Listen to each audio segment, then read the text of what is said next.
Students, in this video, we'll see some examples where we have to check whether the given signal is energy signal or power signal. So let me take the first example. Here some continuous time signal is given. X of t is equal to e raised to minus at u of t where a is greater than 0. And for this particular signal, to determine whether it is energy signal or power signal, we need to first find the total energy content.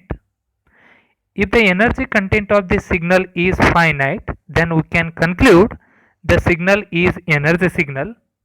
If it is not finite quantity, then we have to go for its average power content. Its average power is finite, then we can conclude the signal is the power signal, or else we can conclude the signal is neither energy signal nor power signal. So now how to find the energy of this signal? We know the formula. The energy is equal to minus infinity to plus infinity the square of x of t dt, and you can observe in the given signal the signal u of t is defined for only the positive values of t. So u of t is equal to 1 for t is greater than or equal to 0, and u of t is equal to 0 for all negative values of t. Therefore, the limits for the integration change to now 0 to infinity, and x of t is equal to e raised to minus at, and for time t is greater than or equal to 0, that is 0 to infinity, u of t is equal to 1. So now the integration becomes 0 to infinity e raised to minus t square dt, and simplifying integration 0 to infinity e raised to minus at square means it is e raised to minus 2 at dt. Now let us integrate the e raised to minus 2 at, so that gives minus 1 divided by 2a e raised to minus 2 into at. Apply the limits 0 to infinity. So minus 1 by 2a as it is. Upper limit you apply infinity, that is e raised to minus infinity is equal to 1 divided by e raised to minus infinity. So that gives 0 minus lower limit e raised to minus 0 is equal to 1. So 0 minus 1 is minus 1, minus into minus 1 by 2 is 1 by 2a, which is a finite and less than infinity. So we can conclude the given signal is energy signal.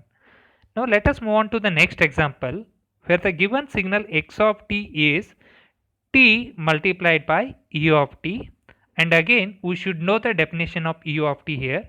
The u of t is defined only for positive values of t, that is t is equal to 0 to infinity, not for the negative values of t. So again first calculate the energy of the signal. E is equal to 0 to infinity.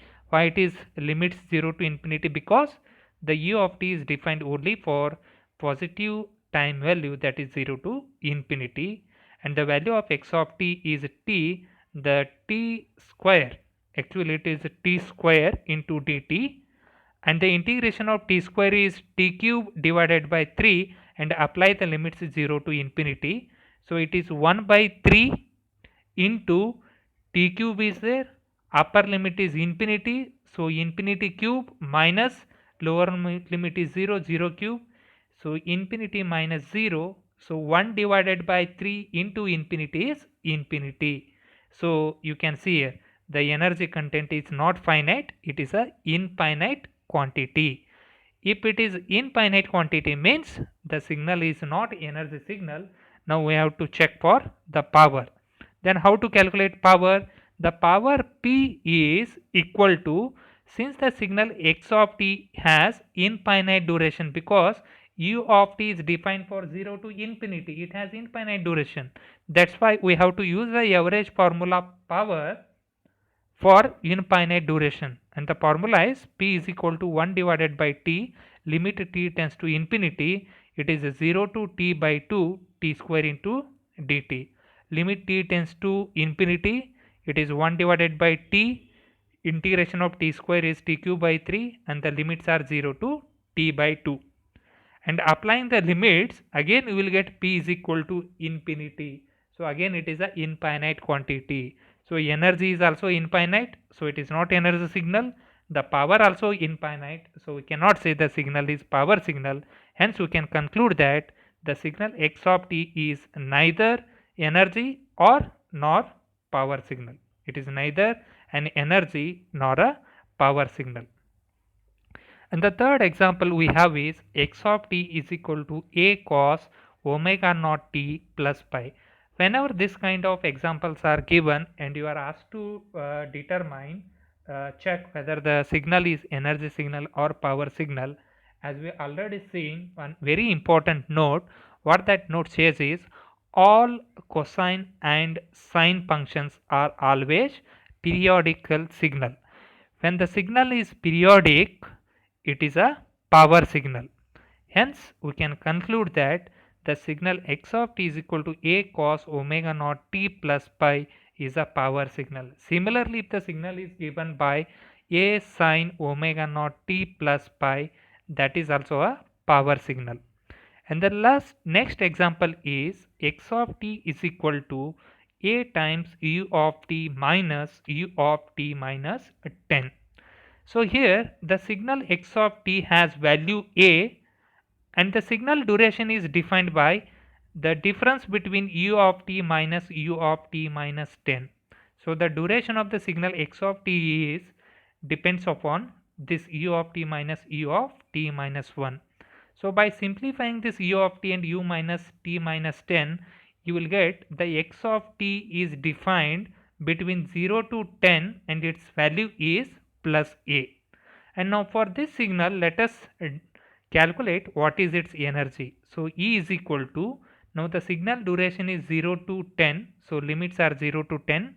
The signal value is a, so x square of t is a square t, where a square is a constant term. I will take it outside, and the integration of 1 is t. Apply the limits, so upper limit is 10, lower limit is 0, 10 minus 0 is 10, which is multiplied to 10. So 10 into a square, which is a finite quantity which is less than infinity. Hence we can conclude the given signal x of t is energy signal. So students, in the next video we'll be discussing about we'll be solving few more examples where the continuous time signal as well as a discrete time signal will be given, and for that signals we have to determine what is the energy signal and what is power of the signal.